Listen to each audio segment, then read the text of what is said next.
Alors, Élian Cuvillier, quand on a préparé l'émission, vous m'avez proposé l'épître aux Galates pour parler de l'Apocalypse, et ça m'a un peu surpris parce que on n'a pas de passage apocalyptique dans l'épître aux Galates. C'est peut-être une épître apocalyptique, mais il n'y a pas de passage. Effectivement, c'est tout à fait surprenant à première vue, puisque dans l'épître aux Galates, si on cherche le discours sur la fin du monde, on ne le trouvera pas, pardon. Mais je fais droit à des thèses récentes qui ont été proposées à la recherche, qui consistent à faire une lecture apocalyptique de l'épître aux Galates, et pour ça il faut expliquer ce qu'on entend par apocalyptique. Qu'est-ce que c'est que la pensée apocalyptique au 1er siècle dans le judaïsme, et Paul à ce niveau-là hérite du judaïsme, c'est ce qu'on appelle la pensée des deux éons. L'éon est l'apostrophe, c'est une ère, et c'est l'idée c'est un temps, c'est l'idée de dire qu'au fond on vit dans les derniers temps et qu'un nouveau temps va advenir. Donc c'est au fond, et celui qui dit ça, l'apocalypticien qui dit ça, a conscience de vivre à la charnière des temps.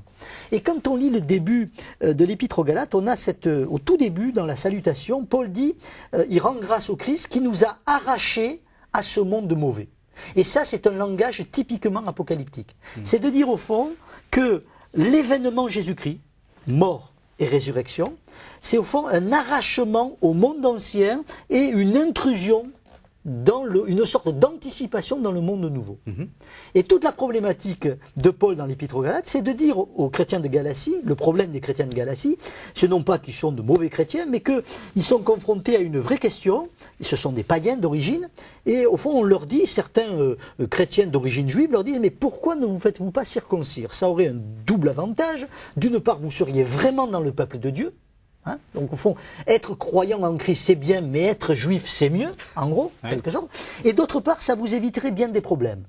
Puisque au fond, au 1er siècle, la vraie question c'est d'appartenir à une religion licite. Or, il y a deux types de religions licites, les religions officielles romaines et la religion juive. Parce que le judaïsme, parce qu'elle peut se targuer d'une histoire très longue. D'une antiquité. Or, être croyant pour un païen, c'est ne plus avoir la religion traditionnelle et ne plus avoir de religion du tout. Donc se faire circoncire, ça avait des inconvénients, certes, mais ça avait des gros avantages socialement parlant.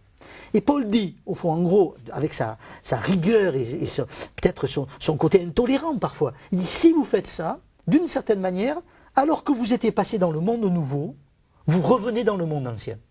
Vous voyez, c'est une sorte d'enjeu. Quelle heure est-il sur l'horloge du monde, en quelque sorte? Est-ce que vous êtes j'allais dire à l'heure d'été ou à l'heure d'hiver? Est-ce que vous êtes passé à la nouvelle heure? Et est-ce que vous y êtes vraiment passé? Il y a quelque chose de cet ordre-là dans l'épître aux Galates. Ça veut dire qu'on vit en permanence le temps de l'Apocalypse, c'est ce qu'on disait tout à l'heure. L'Apocalypse, c'est maintenant? Disons qu'une certaine manière, l'enjeu des premiers chrétiens, c'est au fond de dire, et de Paul en particulier, c'est de dire au fond, vivez. Alors ça, on rejoint d'ailleurs des accents un peu joanniques. Il est inévitable, vous vivez dans le monde ancien, mais vous êtes citoyen d'un monde nouveau. Donc il y a une sorte de tension, de double citoyenneté, de double légitimité en quelque sorte.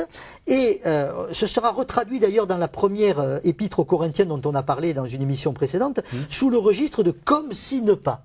C'est-à-dire vivez dans ce monde comme si, non pas vous n'y étiez pas, mais comme si vous n'étiez pas lié totalement aux réalités de ce monde. Vous voyez, il ne s'agit pas de fuir le monde, mais au fond que tout notre être, que toute notre subjectivité ne soit pas engluée dans les logiques de ce monde. Et ça, je crois que c'est une revivification de la pensée apocalyptique, qui sort au fond de cette impasse dans laquelle mène l'apocalyptique, qui consiste soit à sortir du monde, soit à attendre fébrilement quelque chose qui n'arrive jamais, c'est-à-dire la fin du monde. Alors, on reproche au christianisme d'avoir une énorme morale, et même d'être trop moral. Justement, là, la morale est toute simple, c'est simplement de vivre comme si on était dans les derniers temps. D'une certaine manière, c'est la seule règle. Oui, c'est vivre dans l'instant de la rencontre, l'instant du choix. C'est pour ça que je parlerai plutôt d'une sorte d'éthique, au fond, plutôt que d'une morale. Voilà. Et ça veut dire qu'il faut être en permanent conscient de la présence de Dieu. On revient à ce que vous disiez, l'Apocalypse, c'est la présence de Dieu. Oui, et conscient qu'on est étranger et voyageur.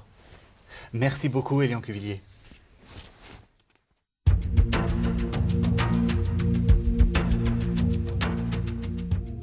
Tout de suite,